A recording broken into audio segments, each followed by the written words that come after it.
Once again, Spot On has stepped out of the studio. We are out in Cherangani, in Trans Nzoia County. And why we are here is we are here to meet a gentleman who could lay claim to being one of the two best Kenyan male marathoners currently. A man who was triumphant last year, won Boston and also won Valencia. Didn't quite go his way in Chicago, but nevertheless, he has shown incredible promise. And of course, for Starboy, for you, it's almost like coming back home because you went to school not far away from here. So you're sort of feeling like you have gone back to your roots. I, however, wonder what happened to the Stardust quality because, I mean, look at me. This is the kind of people who come out of Cherangani. I'm not quite sure what happened to you. We're still appearing on TV, so we're okay. John, thank you so much for having us. The first question is, what makes you set up this as your base? What is so unique about here, where you prepare for the major marathons? For me, what made me to base here is like, first of all, I was born here. Yes. I was raised here, and here's why I call home. When they say home is the best. So when you went where you always come back home. So I have to come back home and see if it can give me future. So I came here and started training here. Yes. I live here, and here is so quiet. There's no disturbance. Yes. And it's so peaceful.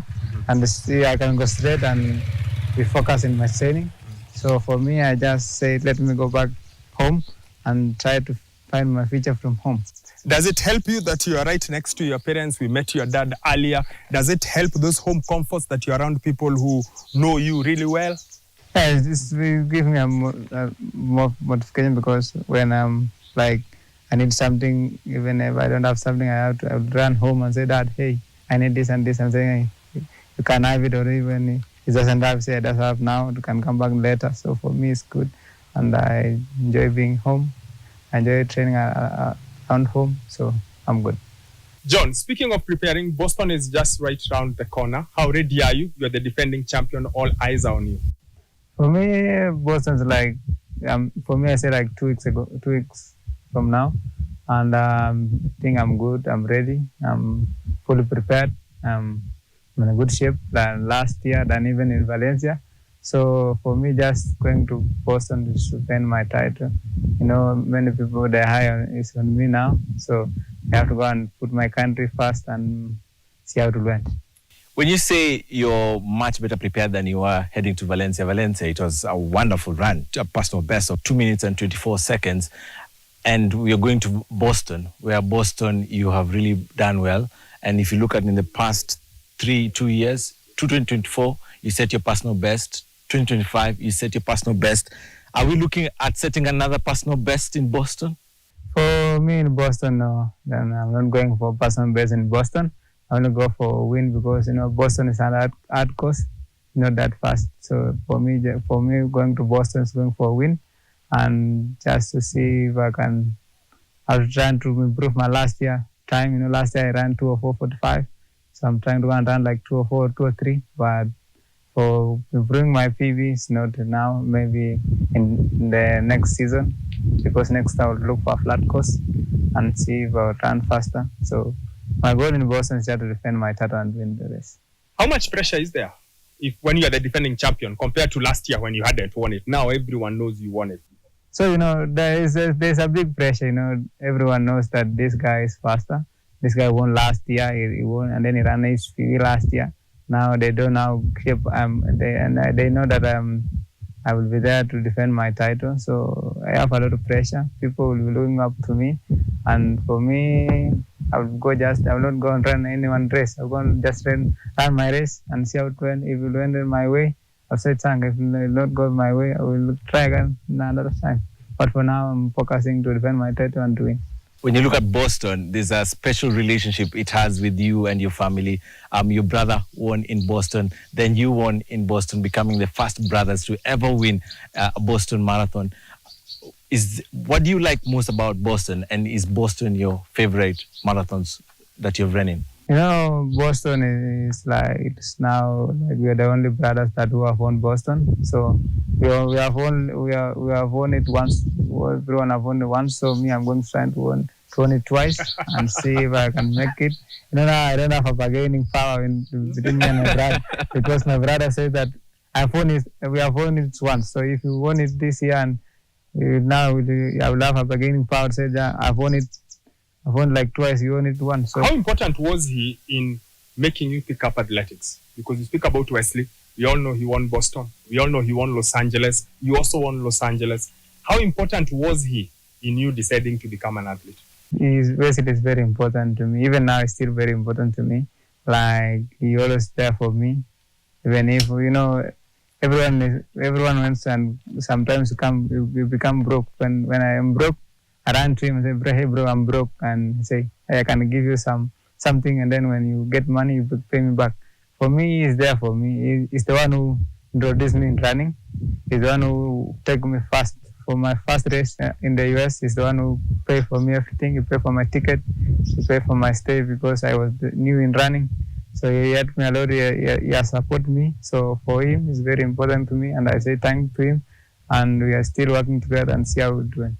Growing up, when you're the little brother, you always look up to your elder brother. Was it the same for you when you're going out to play in the wonderful fields of Cherangani? For me, when I was little, I started running when I was in grade 3. But my brother told me, no, you need to stop first and focus in school. So I had to stop until then I went to high school. After high school now, I came back and I stayed in his home to training with him and his wife. That time his wife was training. So I had to train with them until 2018 when he took me for my first race. And since that day, he has been a good important to me now. And now, I'm helping other people to become like me. We have a school here called Transcend. So Wesley started it. Then now I'm chipping in to helping him to sponsor some students. Even my training mate, they come from Transcend. So we are trying to bring other future champions from this area. Tell me a bit about that. So he didn't want you to run when you were in primary school. Yeah. He wanted you to study. So did you run in primary school? Did you run in high school? I didn't run much in primary, yes, but I ran much in high school. But I didn't, that time. No, I went to school in Kumron Boys. So that school is famous. Like it produced Rhodesia, it produced many people. So people are famous that, but I didn't make. I only went up to regionals. I didn't make to nationals. So I used to run, but I'm not that famous that time. So at what point did you decide, let me do this seriously? So after I finished my school, then I tell my brother, now I finished school. What do I need to do? So you can try running. So we try running. I trained for him. Since I trained like 4 years, then I started running. I trained since 2014 after my school until 2018 when I went out for my first competition. After that, now I've become someone. You've been quite synonymous with running in US. We have seen you win the Chicago Marathon, then you went to win Boston Marathon. Why did you just decide to go and focus on US first before going to Valencia like you did in December? Running in US, we had our plans. So we had to focus running in the United States, and that our plan has come through. So Boston will be my last race in the state. Then I left the state, and then from after Boston, and then I'll come back maybe Olympics 2028. That's my dream to run for my country in the Olympics 2028. So for me, Boston will be my last race. And because our dream has come true, what we wanted in the US. So for now, it's focusing to run in Europe and trying to run fast. In Europe, there are plenty of races. There's Berlin, there's London. Which one do you fancy? My dream with me, my brother, my manager, and my coach is to win all 7 majors. Now it's 7 majors. So we are planning that, but for this year, I'll run Boston. And then I don't know the next season what they will give me. So my manager knows that for me now it's just focus on Boston. Then when I go to Europe, maybe you'll see me in Berlin, maybe you'll see me back to Valencia, or maybe you'll see me in Sydney. I don't know. But for now, I'm not sure which one I'll run next season. But for next year, I think I will focus. I'll try to go in London and see how London will go. Let's talk about last year, because last year in Chicago, you and Kiplimo, guys went out hard. People are saying they're looking for the world record. How was that race? Because it's not usual for you to not finish a race. That was my first race that I have never finished. That was my first that we did not finish. But we went in Chicago very good prepared. We were ready for Chicago, but we were not prepared what happened in Chicago. You don't know what will happen in the rest day because you can wake up good and feel, but then the time between start line and the finish, you don't know what will happen in the middle. So we are not prepared for that. But that's why we went back and sit down and see what's next. We were in good shape. What shall we do? So that's why Valencia came in. But for me in Chicago, we were not prepared what happened. And would you explain what happens in the race? What makes you not able to finish? Is it the body not reacting? Is it a slight injury? Is it the weather? What happened there? Because all of us were waiting because you had told us, this Chicago, I am going to go out hard. I was prepared. I was mentally prepared. I was physically prepared. But after my 30 water break, so that's where my problems start coming. And then after 32, that's where I drop out. But after taking my water in 30 kilometers, I feel my stomach. So I had to see. I maintained for the next 2 kilometers, but it didn't change. So I had to say, let me drop out and see what will happen next. So that's what happened in Chicago. When I look at how you've been training, in a previous interview you said you were doing 230 kilometers in a week. Then you had to increase it to go to the next level, and the next level was 250 kilometers. Yeah. And then you gave us a personal best of 202.24. How has it been for you, and have you increased your mileage? Every time we go back to training, we have to increase some mileage, because last year before Boston, we were doing like 200 to 230. Then after Boston, now to Chicago, we went to 230 to 250. For me now, I think we have now reached 270 to 280 per week. So our goal is to see how my body, we should not just increase once. So we should like this week, we say like this week we are doing like 200. And then next week we do like 210. You see now how my body reacts. We cannot just force the body. The body is done running. It just means just to think out to work on it. So for now we have reached 270. So for Boston, this season for Boston training, we went 270, 280 kilometers. That's why I told you that I'm feeling that I'm ready than last year, than before Valencia.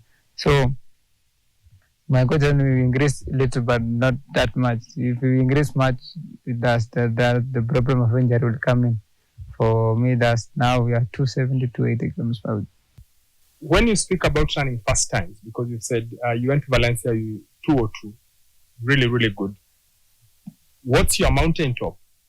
What is that one thing you are aiming for that is making you switch from the US and saying, let me find fast courses in Europe? Last year I say we were going for the world record, but it happened. That's our goal. That's my goal, my coach. We need to do that's our dream, that we want to be the fastest in the world. So we're in that process, but when the right time came, we came. But for now, we're going to any race, we're just going there to appear. We're going there to not let people down and go to compete and see how to level.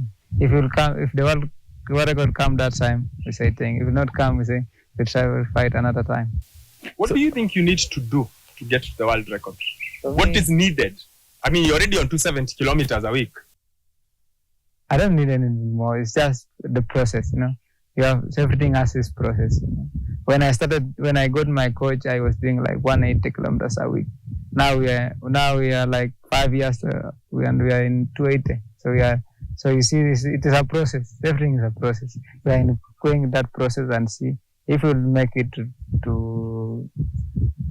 We were playing. We were saying if we go up to 200, 300 kilometers a week. That's where now we see how we body react. And that time now we say that we are going for our record. But for now we are just focused. Now our goal is to enter the race, to participate and focus to win. And if time will come, it will come. What gets you motivated? What gets you up in the morning each and every day? Everyone there is looking for John Korir. He won Valencia. What he will be capable of winning Chicago, Boston. For me now, it's just that's what motivated me to wake up in the morning and saying, let me go and win Boston so that people say that John Korir is just for the season. I need a long-lasting term for running and be the best. For me now, it's just to wake up in the morning, training, come back and take a cup of tea, sleep, go again and run, come back, eat lunch. That's my work now. Just running, sleep, running, sleep. And what about the family? How do you now keep tabs with the family? Because now your family is elsewhere and you're here. How is that for you? For me, my family is like 76 kilometers away from here. So I shall come here. I only train like 5 days a week. I train from Monday to Saturday. Then after my long run outside, now I come and relax like 1 hour. I go to my massage. Then I go and see my family from Saturday at 1 to Sunday at 7 in the evening. Then I come back again to start my other week of training. So the only time I have with my family is from Saturday 1 to Sunday 7 in the evening. So how do you miss them during the week? Talk to them on a daily basis? I talk to them on a daily basis. Now all my girls, I have like 3 girls, and all they have their phones. So they usually call me and say, "Hey Dad, how are you? How was your training?" So I say, "My training is good. I'm doing. How was your school?" So for me, I usually talk to them every day. So just to don't miss them that much.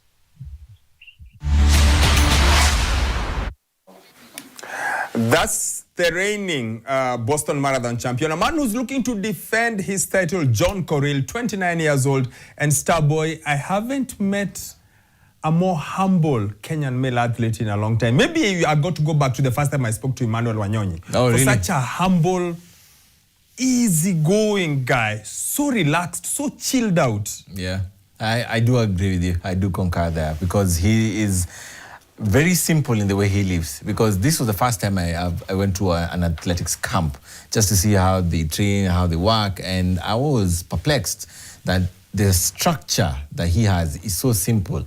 It's him and his training mates and the driver and the chef. That's it. And of course the masseuse, and that's it. So simple. You'd think that because they are world stars, world beaters, everything is a bit complex. Everything is they're just normal guys like us. I think the trick for Kenyan athletes is the simplicity. Everything is done simple, but then behind that is dedication, ridiculous discipline, like discipline on a whole new level. So the dedication, the discipline, the hard work, and the single-mindedness. That guy for 6 days a week, 5 days a week, Monday through Saturday, all he's doing is training, sleep, food, rest, train, repeat ad infinitum. Yeah, and just to give some of the details, he's asleep by 8:30. It's only today that he texted me just after news, during the sports news, yes, that, hey, I'm waiting for the interview. And it's past his bedtime. This is past his bedtime, absolutely. But on a normal day, he's sleeping at 8:30. Up at 5:30. He's waking up at 5:30. He's going to train, coming back, relax a bit, then maybe sleep a bit, then go back to train, then coming back, eat, sleep, and that's the routine. Nothing complex.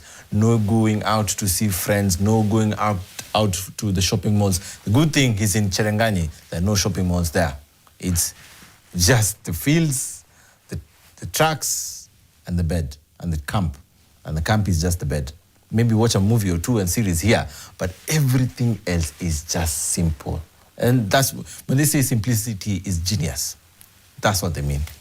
So whenever you see our athletes performing out there in the streets of London, the streets of Berlin, just letting you know at NTV just what they do, how much work they put in to make sure they are ready for it. And in a few weeks' time, I think in 2 weeks' time, we shall be cheering on John Korir. Now, he's the first part of a 3-part series. We were out in the North Rift. Next week, Monday, we shall bring to you a charming lady, a superstar in the making, Sharon Lokedi. She will be here on NTV on Sport 1. And she will again take us through what it means, her journey in athletics, her preparations for Boston, and maybe what you can expect from her in the future. That's next week, Monday. Tonight was all about a legend, Dr. Paul Tergat, and a legend in the making in John Korir. Now, speaking of legends, Chris Omolo is our legend when it comes to photography. He's our legend when it comes to